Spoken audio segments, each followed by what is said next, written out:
Her Story is a program that explores women, leadership, and healthcare. Hello and welcome to Her Leadership Story. I'm Julie Gerberding. I'm the Chief Patient Officer at Merck and an Executive Vice President for Policy Communication and Population Health. I'm absolutely delighted to be here today with two incredible women who are going to share a little bit about their professional journey and help give us some tips on what has inspired them, what they've done to overcome some obstacles, and really where they're going to go from here. So I'll just briefly introduce them and then we'll get right into it. So let me start first with Helene Gayle. Helene is currently the president and CEO of the Chicago Community Trust, which is a really important, large philanthropic organization in Chicago. Helene is responsible for the oversight of this organization, but also is involved in implementing a moonshot to really address economic disparities across the city of Chicago, which, by the way, ranks, I think, 50th out of 50 cities in the United States in terms of the ethnic and racial disparities in the economic forefront. So Helene has an amazing background of academic success at Barnard, UPenn, Hopkins. She has 18 honorary degrees and is on the faculty at the University of Washington and Emory, and has so many accolades and achievements that I don't want to take time to go through them all here. But Helene, let me start by asking you, how did you move from sector to sector? You've been at the CDC, you've been in government, you've been in the nonprofit sector, first at CARE, and now here in Chicago. How did you navigate those incredible sector changes? And how did you know it was safe and time to make a move like that? Yeah, thanks so much, Julie, and it's great to be here with you and with Michelle to have this conversation. And, I guess I would start by saying, I went into medicine because I really wanted to have a career where I felt I could make a contribution to society. Health is so central to our overall well-being and so many other things, our economic potential, et cetera. So I thought it was a tangible way that I could contribute and hopefully give back. In doing so, I kind of went from being a clinician and thinking of trained as a pediatrician, thinking about my patient as an individual to public health, where you really think about your patient as a community or a nation or even the world.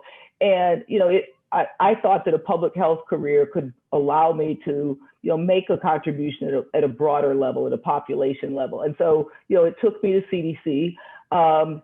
And in working in HIV, which I spent so much of my time working on, you recognize that oftentimes the things that make people vulnerable for poor health have less to do with health and the health toolkit, but more to do with the other societal issues. And, we now talk about the social determinants of health. And I think I kind of came to appreciate the social determinants of health, which led me to take on the role of leading CARE, an international organization that focuses on global poverty and economic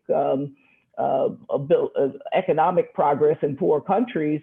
And, then to kind of come to Chicago and a few things in between there, but, kind of coming to Chicago, where I felt after spending 30 years of my career globally that I really wanted to have an opportunity to contribute at a local level and to really live with a community and see if you can make a tangible difference. And when I first came on, I was charged with thinking about a new strategy and, again, looked at a lot of the things that we could have an impact on, whether it was violence, education. We have a huge health disparity, a 30-year life expectancy gap between rich and poor neighborhoods in Chicago.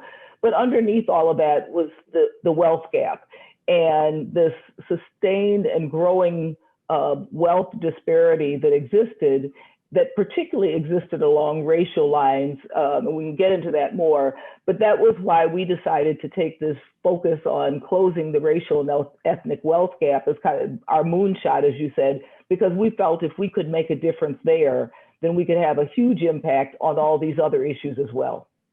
Thank you.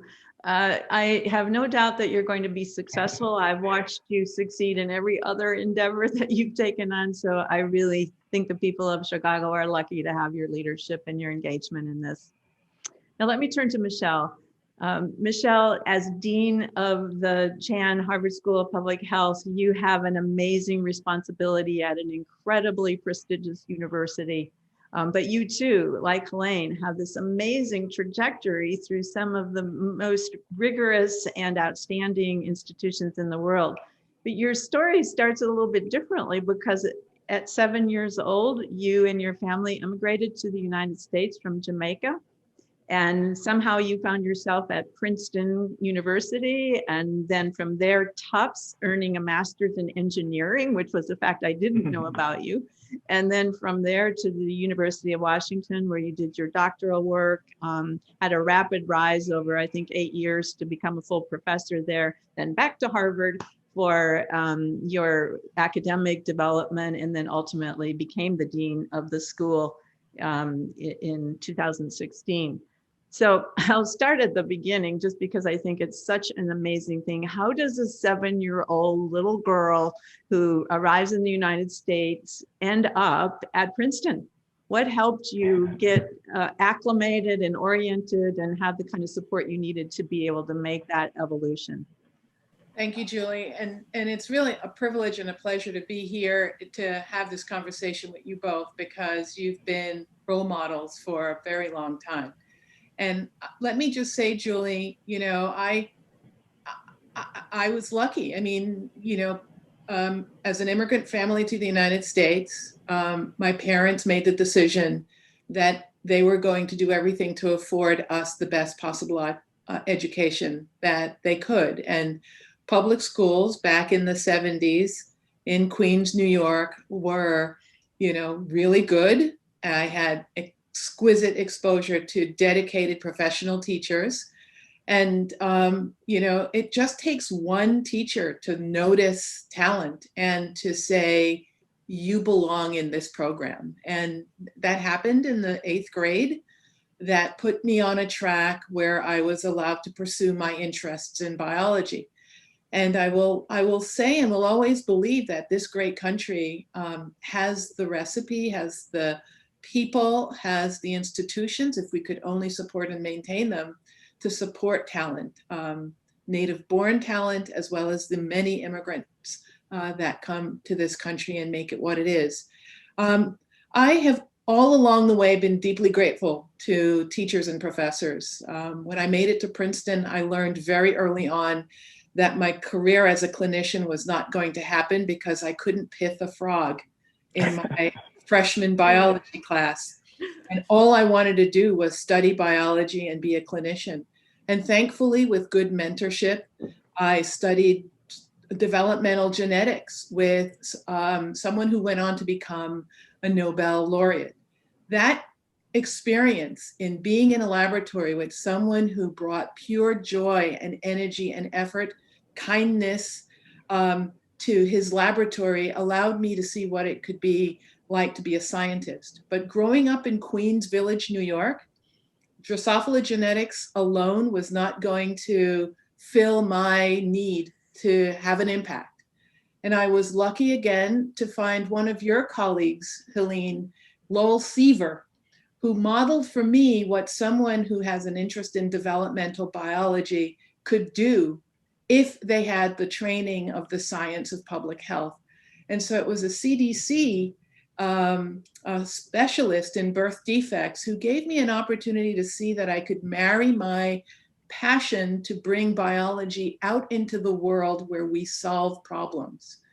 And the CDC actually gave me that beginning of an inkling of what a career in academia and public service could look like through the lens of public health. And Julie, you know, over the years as a student and as a junior faculty member, I essentially brought my whole self, my desire to have an impact, my love for being in the academy, being in the educational system, and my passion for always being in a space where discoveries are being made, and wrapping that all together in a career that has brought me the opportunity to lead a department. And in doing so, enable others to find their own journey into leadership, science, and public health. And then being the dean of the Harvard Chan School of Public Health. And it's a challenging job, but to be in a position to enable the best science being brought forward to solve problems, to prevent disease, and to have the kinds of impact that you both are very well aware of what we can do as public health specialists, impact on scale is the most rewarding thing that I think we can do with our time. Thank you for that. You know, you mentioned mentoring, and I just have to say that one of the amazing things about Michelle is that she's actually received awards for her mentoring. I think the Presidential Award from the National Science Foundation, at the time of the award, you had supported the mentoring of 23 medical grads, 28 PhD grads, and 67 master's students. I mean, that's just unbelievable. So I'll ask you maybe just in a short sentence, what is the single most important thing that creates a good mentor or a good mentoring relationship? Curiosity in the person that you have the privilege and the opportunity to mentor. Who are they? Where do they want to go, and how can I help you? I think you have to see the person, be curious about the person to help them. Helene, you've also been a mentor to so many people and probably benefited from mentoring as well. How would you answer that question? The most important quality in a mentor? Yeah, I like that idea about being curious about the mentee, because as one, these days, young people feel like mentorship is something they should almost check a box and not think about the quality of the relationship. And I just think mentoring is a relationship. And I think thinking about the quality of that relationship is the part that is most important to me, I think, because you want somebody who there is a bond, that you are invested in their success, and that you truly feel your success by them being successful. Thank you for that. And as I said, I know even from just the days at CDC, the legacy you left behind in that agency still lives on. There are a lot of people that benefited from your support and your engagement. So now here you both are, really at peak performance in really important leadership roles as dean or CEO of important organizations. And you both come into these roles relatively recently. You had to set a new strategic direction. You came into organizations that weren't broken. They had many attributes and assets and successes behind them. And that's actually one of the hardest environments to affect change when you're trying to lean into the future or up the game even further.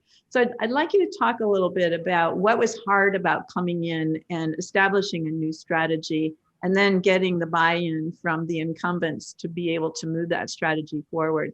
And I'll go to you first, Michelle, because I know that's been something that has been a challenge, but also having been privileged to understand a little bit about the strategy at the Harvard Chan, I think it's marvelous. So I'd love to hear how you approached it. I think coming into an institution that isn't broken, that is really at the pinnacle, represents a significant leadership challenge, because you do want to first do no harm to the excellence that's there, but you want also to have added value during your leadership, your own leadership journey.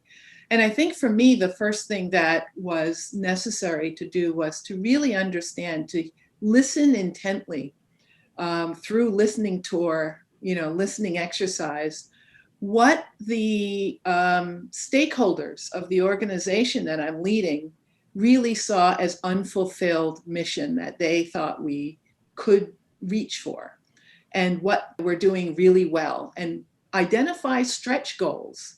And recognizing that in that identification of stretch goals, one has to go back and understand, well, why weren't we doing these things already? So that you can anticipate where there might be barriers to achieving those goals.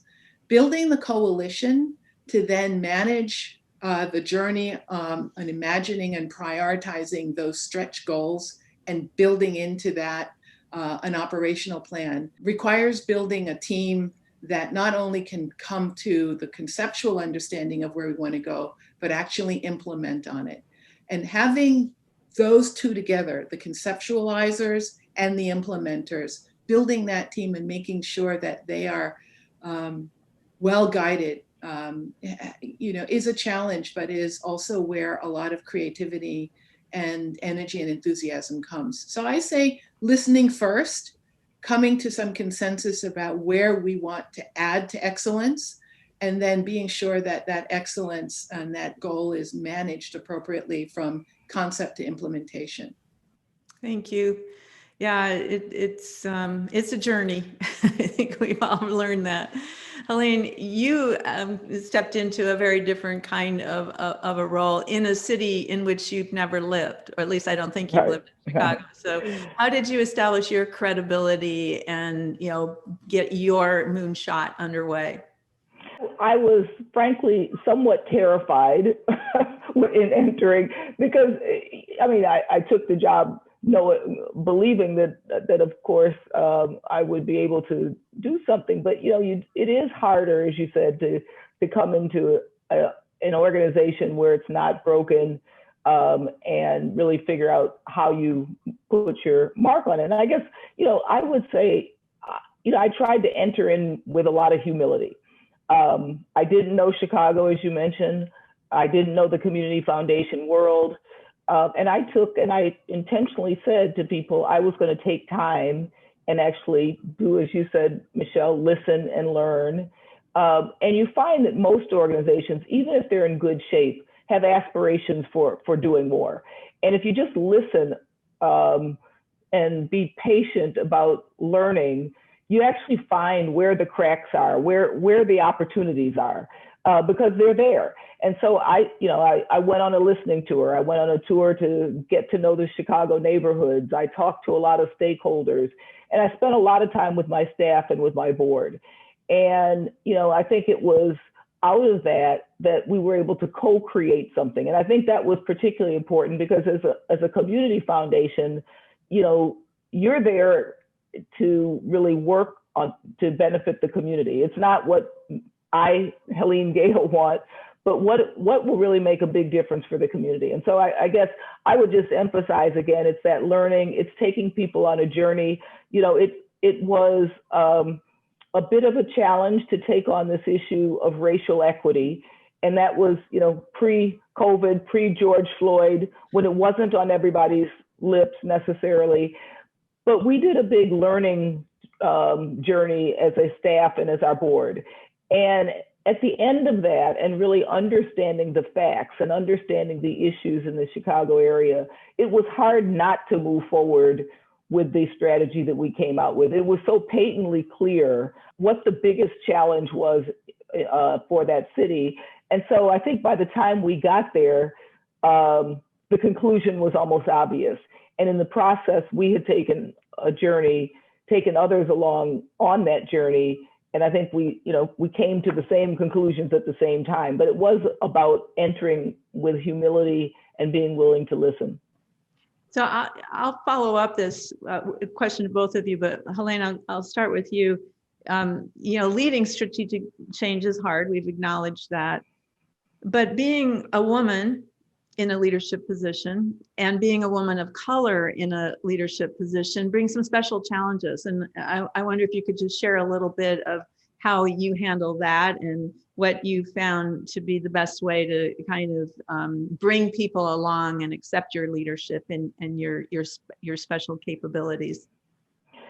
Well, maybe I'll comment on two things. I think first for me, it's always been important that I'm focused on the mission. And when I'm focused on the mission, then it's easier for me to move forward because I'm not thinking about, myself. I'm thinking about how do I actually get done what needs to be done.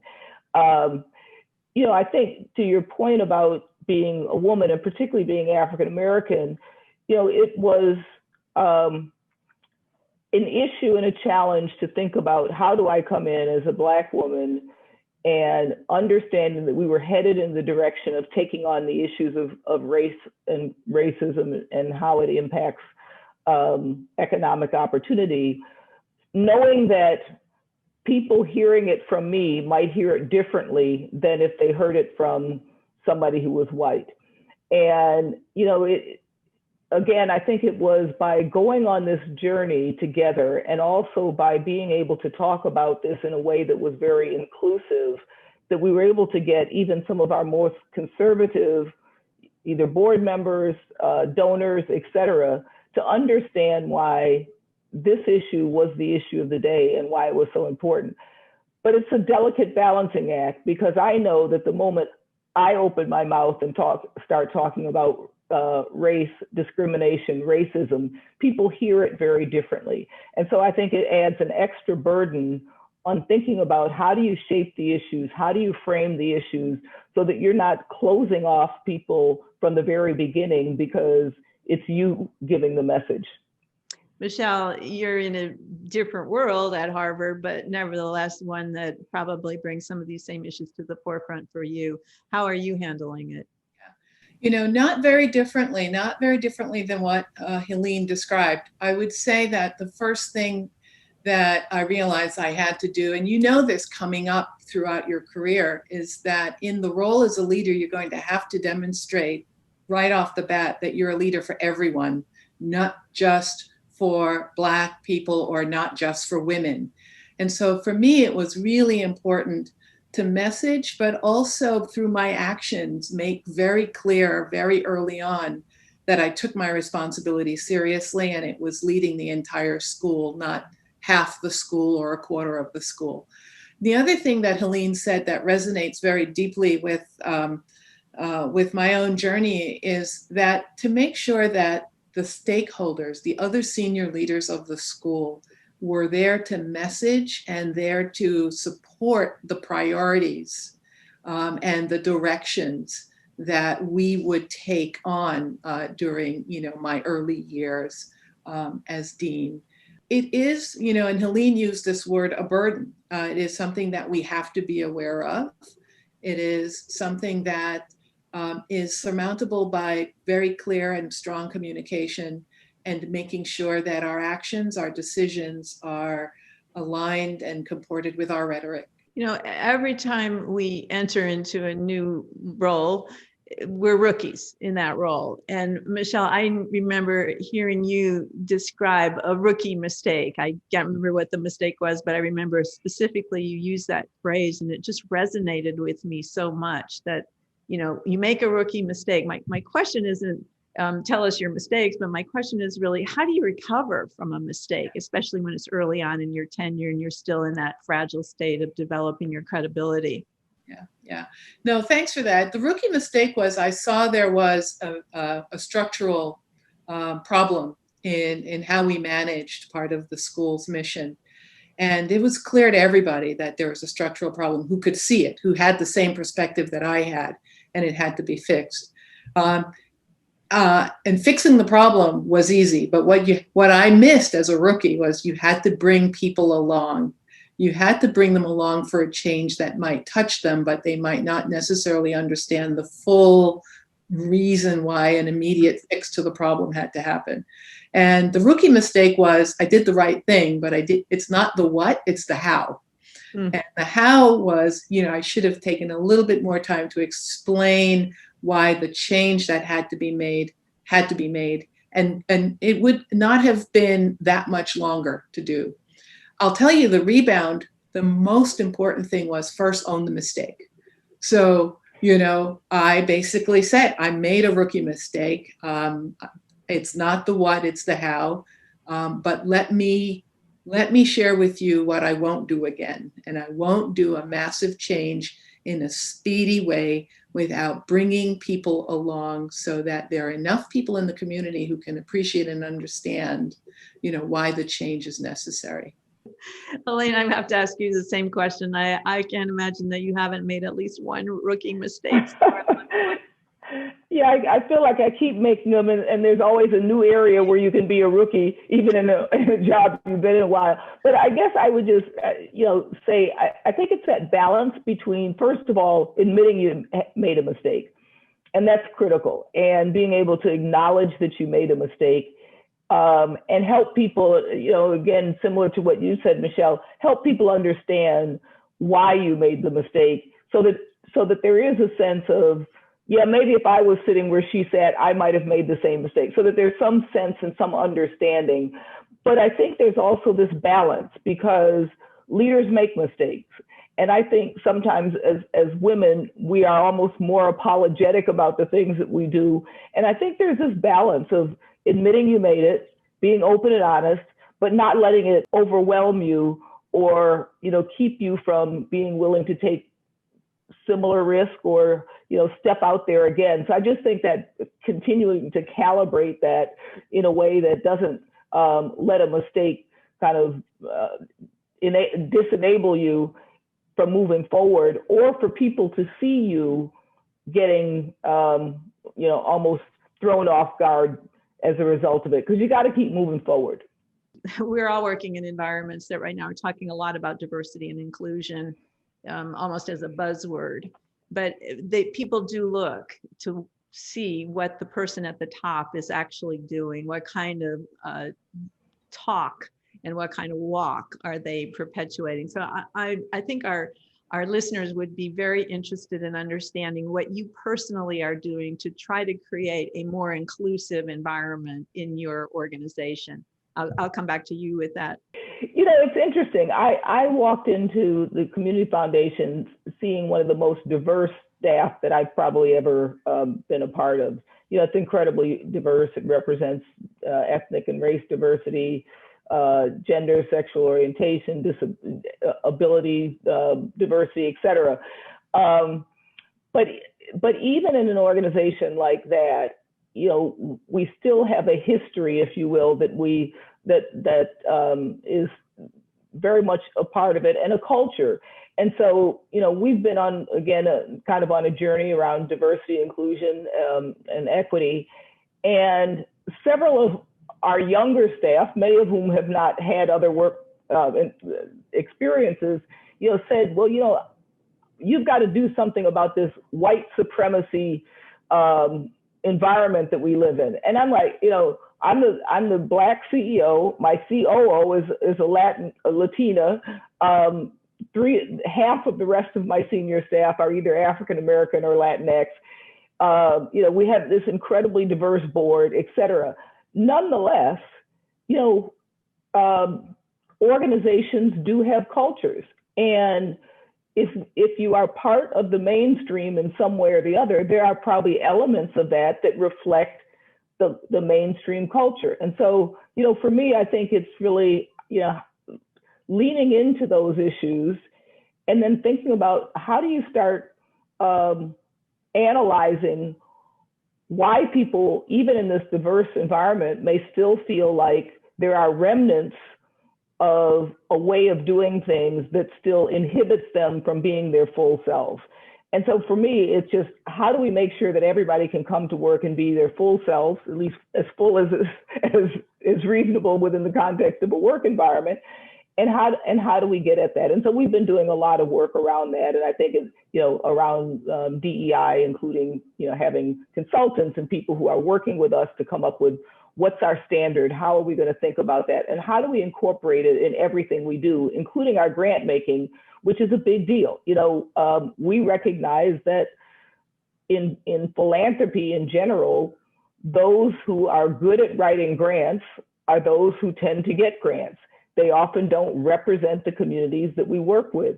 How are we thinking about those sorts of issues? And I think, we've just tried to dissect every piece of our business, if you will, and think about how are we living in our values of diversity, equity, and inclusion.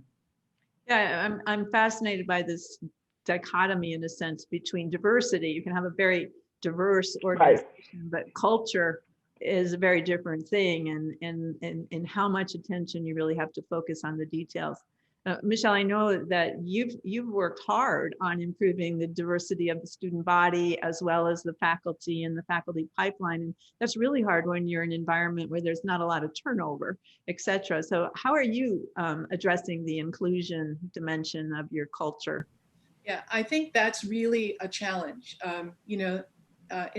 Instinctively in my environment, the conversation generally turns right away to the numbers of students and number of minority faculty of color. And I have been from day one saying it's not just about the numbers. It has to be the climate and the culture. And what that requires is getting the faculty, getting the staff and the student body to recognize that there are practices and processes that are routine in the mainstream of the school's functioning that has to really be thoughtfully addressed to dismantle the embedded hierarchy that keep people doing the same things the same way. For example, we should have more diversity and inclusiveness in some of our quantitative areas of public health. But the practices of how applications are reviewed, how awards are given out, work against Black and brown quantitative scientists who want to be in public health. And so it's not just always about the numbers, it's trying to get people to see how embedded practices, unconscious biases, lead to excluding a whole segment of our talented population from engaging more in the quantitative sides of public health. On the social determinants and behavioral side, we don't see that problem because that's a culture and a department that is open to a more diverse set of talent engaged. So it's having difficult conversations. Sometimes if it has to be facilitated with an outsider who might have more spaciousness, to really hold a mirror up and say some of the practices we have embedded in those practices are ways that keep diversity and inclusion and belonging not a realized goal. It's hard because there are parts of the community who will expect because I'm a Black woman, I can make things change right away. And that's an unrealistic expectation. It really requires the whole community to make that commitment to create a space that is wholesome and inclusive, and that excellence is not mutually exclusive from diversity and inclusiveness. I feel like I could talk with you forever, but we don't have unlimited time. So I'm going to move very quickly into a little lightning round here, where I'm just going to ask you some quick questions, and I'd love you to give our viewers some quick answers, snap answers off the top of your head. So the first one is an easy question. You're both experts in public health and know everything there is to know about health and well-being. How do you practice what you preach? Elaine, you go first. Not very well. Sad but true. But I do seriously, try to do some basic things: exercise, eat well, spend time with friends, do things that give me pleasure. So I try to keep my balance. I think all of us who have these jobs that keep us working too hard, though, sometimes don't always practice that. Yeah. Michelle? I have grown to learn to practice self-care. And even if it means getting up extra early in the morning, I have to do that to exercise because it gives me the mood stabilization and the energy, paradoxically, to make it through long days. I think we can relate to that. What's the best single piece of advice you've ever received, personally or in your professional career? Michelle? Do what makes you happy. I love it. Elaine? Don't feel like you have to be perfect. Oh, that's a hard one. That is a very, very hard one. You are incredibly successful women and you have many distinguished characteristics, but if you had to name your secret sauce, the one thing that really you think has contributed the most to your differentiation and helped you along the way, what would you say your single most important differentiator is? Helene, I'll go to you first on this one. I think I connect the dots well. You know, that's really a good one. I would say the same. I like connecting the dots. I like walking into a space and identifying ways to create something that's better than additive. So for my last question is the obvious question. This is her leadership story that we're talking about here. So I'd like to know, if you were to write your story, what would you title it? Strategic optimist. Strategic optimist. Okay. Helene? No straight line. You are both incredible, and this time has flown by, but I can't wait to do part 2. So thank you so much for having a conversation, for sharing some of your experiences and your background. I think Michelle and Helene are incredible leaders. They're very powerful women. They're also very thoughtful, high emotional intelligence, and just about everything else we could aspire to. But seriously, they're also very, very powerful sources of public health and public health leadership. And at a time when our country needs that more than ever, we just thank them for their service, for their leadership, and for everything they're doing to achieve the goals of their organization, but also to inspire and motivate all of us. Thank you. Thank you, Julie. Thank you. The same could be said to you, and thanks so much.